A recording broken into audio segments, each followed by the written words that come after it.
Hi, this is me, Tanya Tahir, and according to my promise, मैं next episode के साथ आपके पास हूँ. And kindly ignore the background music. And of course अब हम episode की तरफ चलते हैं.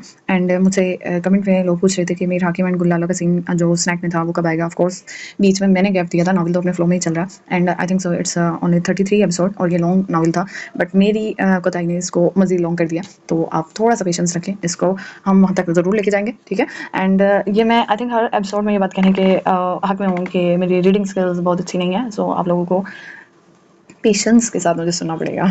सुर्ख लिबास में हिनाई हाथों और उसकी माँ के जेवरात में वो दुल्हन के रूप में ऐन उसके सामने सीढ़ियों से उतरी थी. आज उसका रूप अलग ही चौंका देने वाला था. कोई कह नहीं सकता था जरदाश खान है. वो यकीनन आज बुराक हमजादा की बीवी लग गई थी. उसने एक सांस खींचा और निगाह फेर ली. जरदाश की पेशानी पर बल पड़े और उसने मुंह बनाकर रुख मोड़ लिया.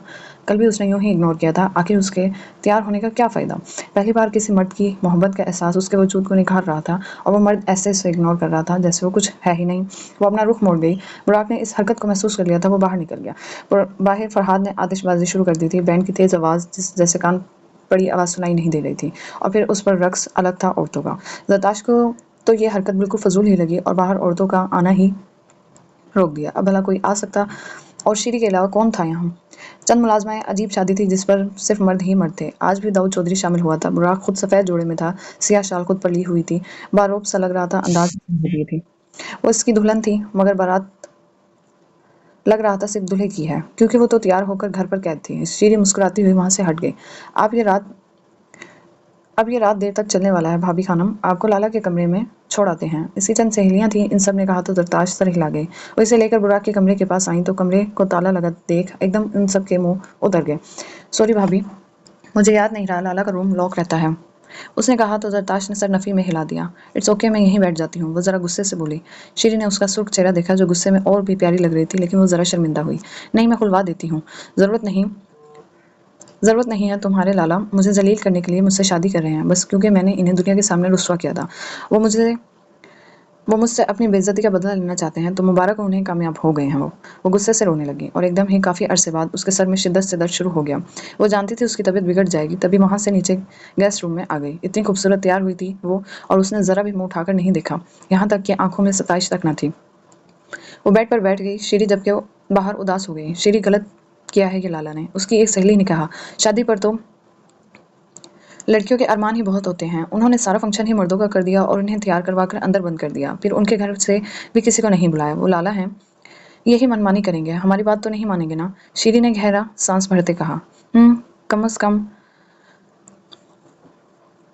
कमरे का दरवाज़ा ही खुलवा लेती, दूसरी सहेली ने कहा तो वो सर हिला गई. इसे भी अफसोस हुआ था. दूसरी तरफ जरदाश बेड पर ही लेट गई. सर में दर्द के बायस से नींद ने अपनी आगोश में भर लिया. रात देर तक फंक्शन जारी रहा. ये ऐसा फंक्शन था कि वहाँ बैठा कोई मर्द भुला नहीं सकता था. तो बुराक ने घड़ी में वक्त देखा. सुबह के 4 बज रहे थे. इसने हवेली के मेहमान खाने के दरवाजे खुलवा दिए कि मेहमानों को वहाँ ठहराया जाए, और ऐसा ही हुआ. फरहाद ने सब मेहमानों को वहीं ठहरा दिया और दाऊद चौधरी को कमरा देते उसने बुराक को देखा. बुराक के लबों पर बड़ी मध्यम मुस्कुराहट थी. दाऊद नशे में अच्छा खासा धुत था. फरहाद अब समझा था कि वो इसे शादी पर क्यों बुलाना चाहता था. वो दोनों सुकून से वहाँ से चले गए. वो घर के अंदर दाखिल हुआ तो वहाँ खामोशी ही थी. उसने अपने कमरे की सिमत कम कदम बढ़ा दिए. दूसरी तरफ जरदाश की आंख फ़ोन की तेज़ घंटी पर खुली तो वो एकदम उठी, दूर घड़ी पर निगाह गई और भारी ज़ेवरात के बोझ पर वो ज़रा मुंह बसूर गई. फ़ाइज़ का फ़ोन देखकर वो खुशी से चहकी और कान से लगा गई मोबाइल. कैसे हो तुम, कितने अरसे बाद तुम्हें मेरी याद आई है. इस तरह कौन करता है फ़ाइज़. तुम्हारी शादी थी आज, न्यूज़ पर खबर सुनकर रहा नहीं गया. कहीं मैंने डिस्टर्ब तो नहीं किया. फ़ाइज़ की मध्यम आवाज़ पर वो नफ़ी में सर हिला गई. बिल्कुल नहीं. उसने दरवाजे की सिमत देखा. बुराक था. दरवाज़ा खोलकर उसे ही देख रहा था. वो सुकून से निगाह फेर गई. नहीं, क्यों डिस्टर्ब करना है तुमने, मैं बिल्कुल फ्री हूँ. अच्छा, तुम्हारा शोर कहाँ है. फ़ाइज़ के सवाल पर जरदाश ने निगाह उस पर डाली. सामने ही हैं, घूर रहे हैं, लेकिन मुझे गर्ज नहीं. मैं बाद में फ़ोन कर लूँगा, फ़ाइज़ बोला. अरे क्यों भाई, जरदाश ने टोका, और बुराक ने आगे बढ़कर मोबाइल लिया, पावर ऑफ किया और अपनी जेब में डाल लिया. जरदाश खड़ी हो गई. आपने मेरा मोबाइल क्यों लिया है, वो बोली तो वो सर झटकता उसका हाथ थामता उसे उस कमरे से निकालकर अपने कमरे की जानिब ले जाने लगा. बुराक, हाथ छोड़िए मेरा, क्या बदतमीजी है, नहीं जाना मुझे आपके कमरे में, वो गुस्से से बोली. जबकि बुराक उसे कमरे तक लाया, अपने कमरे के दरवाजे पर उसके फिंगरप्रिंट्स अटैच किया और उसे अंदर ले आया. अंदर आते ही वो लम्हा भर के लिए थम गई. खूबसूरती से सजा कमरा उसका इस्तकबाल कर रहा था.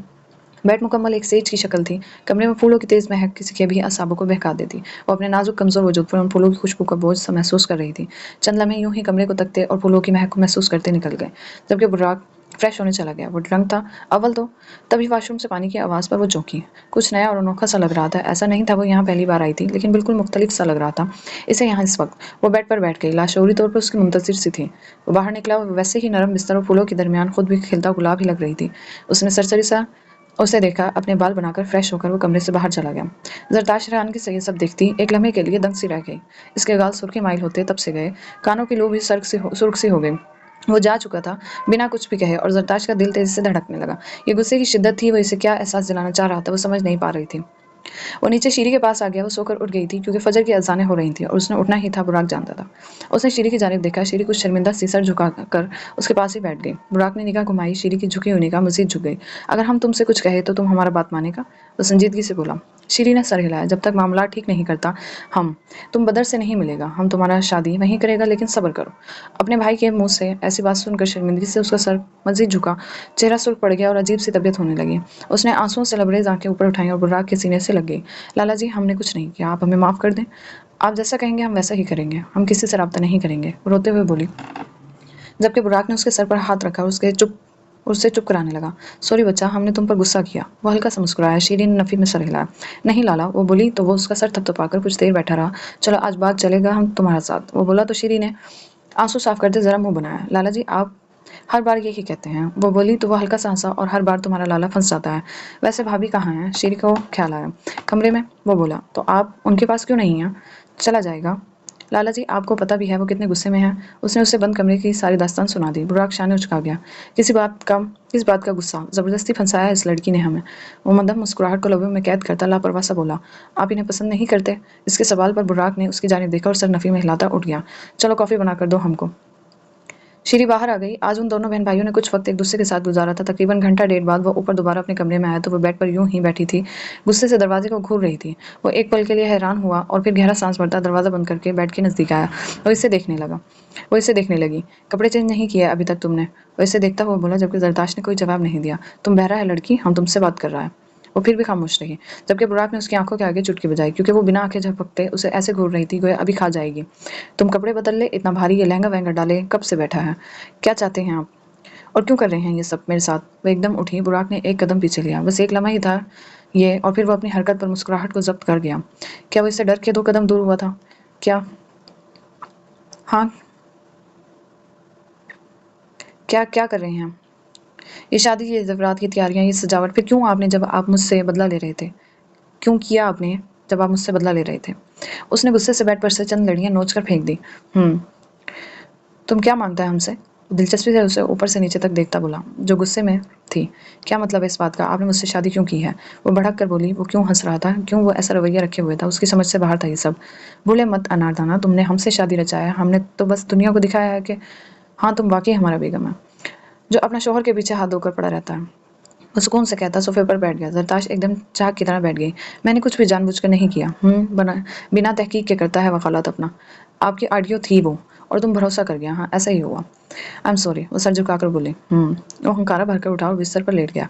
अब हम सोएगा कुछ देर, अपना और अपना ये जेवरात की आवाज़ें बंद रखेगा, तुम लाइट्स भी बंद कर दे, उसने सहूलत से कहा और लेट गया। जरताश उसे कुछ देर देखती रही। वो इससे बदला ले रहा था। वो क्या समझती थी, इसे रोना और भी आया? क्यों ऐसी हो रही थी? इस आदमी की तवज्जो और बेतवज्जगी में उलझ कर रह गई थी। फिर गलती भी तो उसकी ही थी। वो किस झांसे में फंस गई थी। उसने आंसू साफ किए और अपने ऊपर से सारी चीज़ें उतार दी। फिर अपना लिबास तब्दील किया और कमरे में वापस आई तो वो सो चुका था। नींद तो उसे भी आ रही थी। उसने बिना कुछ कहे सोफे पर सोना मुनासिब समझा और चंद लम्हे खुद को उन्हीं सोचों में हल्का करके वो भी सो गई। दाऊद चौधरी की कई वीडियोस बना ली थी जो कि काफ़ी बेहुदा थी। बुर्राक खानज़ादा अपनी मर्जी से बाजी चल चुका था। वो जब सोकर उठा तो उसके मोबाइल पर सारी वीडियोस पहुंच चुकी थी। एन उसकी मर्जी के मुताबिक उसने मुस्कुराकर इन वीडियोस को देखा और सुकून से मोबाइल साइड पर रख दिया। जबकि फरहाद को एक मैसेज भी कर दिया था, क्योंकि वो नहीं चाहता था फरहाद और उसके अलावा किसी तीसरे के पास ये चीज़ जाए। वो मुतमईन सब बिस्तर छोड़कर उठा और तो असर का वक्त था। फ्रेश होकर वो नीचे आ गया। कमरे में उसे जरताज भी दिखाई नहीं दी थी। वो नीचे आया तो शीरी को लाउंज में देखा। गैर इरादी तौर पर निगाह घुमाई थी उसने कि वो उसे दिखाई दे, लेकिन वो नहीं मिली। इसे भूख लग गई थी और इसने खैरा बीबी को कहा कि खाना लगा दें, और खैरा की जगह जरताश ने खाना लगाया था। बुराक ने टेबल पर मुख्तलिफ खाने देखे खामोशी से बैठ गया। शीरी भी बैठ गई, जबकि वो मुस्कुरा रही थी। भाभी खानम की आज तो आपको तारीफ करनी पड़ेगी लाला, आज तो उन्होंने काफ़ी मज़ेदार खाना बनाया है, वो बोली तो बुराक ने सर हिलाया। घर में बहुत नौकर है, वक्त ज़ाया किया है। सुकून से कहकर वो खाना खाने लगा और बिला शक व शुबहात के खाना काफ़ी मज़ेदार था, लेकिन ज़रताश बुराक की ये बात सुनकर आंखें सिकुड़ गई। आपके लिए नहीं बनाया, ज़्यादा खुशफहम ना हो।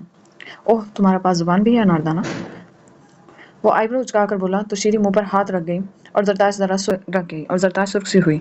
ओह, तुम तो वकील है जो अपने शोहर के पीछे पड़ा रहता है। वो जैसे याद करता बोला, तो वकील होना कोई जुर्म भी नहीं, औरत को खुद मुख्तार होना चाहिए। इसी बात पर बुराक ने सर हिलाया। बिल्कुल, औरत का अकल होता है, मर्द बिना वो खाली है, खोखला है, खुली किताब है, जिसे जो चाहे पढ़ेगा। लेकिन जब बुराक खानज़ादा का नाम उसके साथ लग जाए तो उसके घर में गुस्से कातिल भी उसकी जान बख्श जाता है।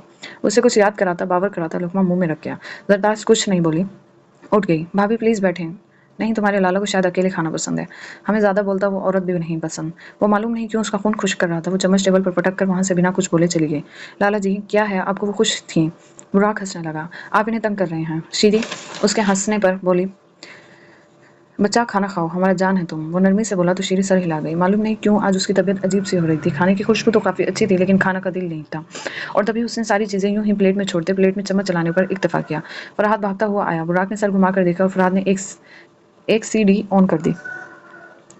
फरहाद ने एलसीडी ऑन कर दी, जहां पर न्यूज़ देखकर दोनों के चेहरों पर शातिराना सी मुस्कुराहट ने जगह बना ली। आग लगी बस्ती में, खानज़ादा अपनी मस्ती में। फरहाद की बात पर अब बुराक का कहका गूंजा। पहली बार इस हवेली ने इसका कहका सुना था। ऐसे कैसे छोड़ देता बुराक खानज़ादा अपनी बेइज्जती को। पूरे मुल्क में आग की तरह ये खबर फैली थी कि दाऊद चौधरी नाजेबा हुलिया में औरतों के दरमियान पाए गए थे। औरतों के हकूक के लिए लड़ने वाले जब ये हरकत करेंगे तो कैसे संभलेगा मुल्क। दाऊद चौधरी को उनकी कुर्सी पर से जल्द हटा देना चाहिए। बुराक का मोबाइल तेजी से बजने लगा। वो कॉल पिक कर गया। मैं तुम्हें नहीं छोड़ूंगा। बहुत गलत किया है तुमने। तरस खाकर मैं तुम्हें अपनी पार्टी में रख सकता था, लेकिन नहीं, अब नहीं। तुम आज़ाद है तुम आज़ाद है मड़ा, अपना हर अमल में। वो मसरूर सा बोला और दूसरी तरफ से खड़ाक से फोन कॉल बंद हो गई। बुराक मुस्कुराकर जगह छोड़कर उठ गया, क्योंकि उसका पेट भर चुका था। ऊपर से आग की तरह फैल तुम आज़ाद है मड़ा, अपना हर अमल में। वो मसरूर सा बोला और दूसरी तरफ से खड़ाक से फोन कॉल बंद हो गई। बुराक मुस्कुराकर जगह छोड़कर उठ गया, क्योंकि उसका पेट भर चुका था। ऊपर से आग की तरह फैलती खबर की खुशी में उससे खाया नहीं जा रहा था। शीरी भी खाना छोड़कर उठ गई थी कि इसका दिल भी उचाट सा हो रहा था खाने पीने से। वो कमरे में आई, कमरा खाली था। उसका दिल उदास सा हो रहा था। दाऊद के बारे में कोई खबर उस तक नहीं पहुंची थी अभी, ना उसे दिलचस्पी हुई थी, और वो बुराक के इर्द गिर्द ही घूम रही थी। वो बेड पर बैठी और सूखे फूलों को उदासी से देखने लगी। कोई इतनी खराब शख्सियत कैसे किसी के दिल में जगह बना सकती है। वो उदासी से बिस्तर पर लेटते उसकी तस्वीर देखती सोचने लगी, और फिर बेसाख्ता उसे प्यास लगी तो उसने बिना सोचे समझे इस बोतल में से गिलास में पानी डाला और एक ही सांस में सारा पानी अंदर उतार गई। लेकिन अजीब सा जायका था। वो मुंह सा बना गई और फिर गिलास को देखकर बोतल की जानिब देखने लगी। बोतल तो पानी की ही थी, लेकिन इतना गंदा जायका क्यों था इसका दिमाग सा चकराने लगा और उसके हाथ से गिलास छूट गया और अचानक उसे एहसास हुआ कि ये पानी नहीं था। वो बेसाख्ता हंसने लगी। वो वाकई पानी नहीं था जो वो एक ही सांस में चढ़ा गई थी। वो हंसती रही और फिर रोने लग गई। आ मैंने शराब पी ली। अब वो रोने लगी और बाकायदा तकिए में मुंह दिए वो कभी हंस रही थी और कभी रो रही थी। तभी बुर्राक कमरे में आया। उसके पीछे फरहाद भी था। वो अपनी गन यहीं भूल गया था, तभी लेने आया था। वो अंदर आया तो उसे रोते और हंसते देखकर रुक गया। पीछे फरहाद भी रुक गया। उसने सर उठाकर ऊपर देखा। बुर्राक वो उठी और एकदम उसके गले में बाजू हायल कर गई। फरहाद को तो खांसी ही लग गई। वो खांसता हुआ बाहर निकल गया। बुर्राक ने पेशानी पर तेवरी डालकर उसकी जानिब देखा। पागल हो गया है तुम? वो घूर कर बोला। हाँ, मैं पागल हूँ जो आपसे मोहब्बत करने लगी हूँ। वो एकदम हिचकी लेती, उचक कर उसकी गर्दन में बाजुओं को सख्ती से बांधती उसे देखने लगी। बुर्राक के लबों पर बेसाख्ता मुस्कुराहट फैली। उसने गर्दन घुमाकर देखा, फरहाद गायब था। जूता दरवाजे पर पीछे की जानिब मारकर उसने दरवाजा बंद किया और उसकी नाजुक कमर के गिर्द घेरा बांध दिया। जबकि निगाह सामने बोतल पर गई तो वो समझ गया था कि क्या हो रहा है। काफ़ी गलतियाँ आज की उसमें, और बैकग्राउंड म्यूज़िक भी काफ़ी था। तो ऐसा है कि आप काइंडली इन चीज़ों को इग्नोर कीजिएगा, and kindly subscribe my channel and share this episode and follow me on Instagram. Yes, I remember कि इंस्टाग्राम पे मैंने आप लोगों को फॉलोअर्स मैंने अपने इंक्रीज़ करने हैं, और विथ लव नॉट फोर्स, ठीक है। तो यह है कि, and also join my Facebook. Thank you.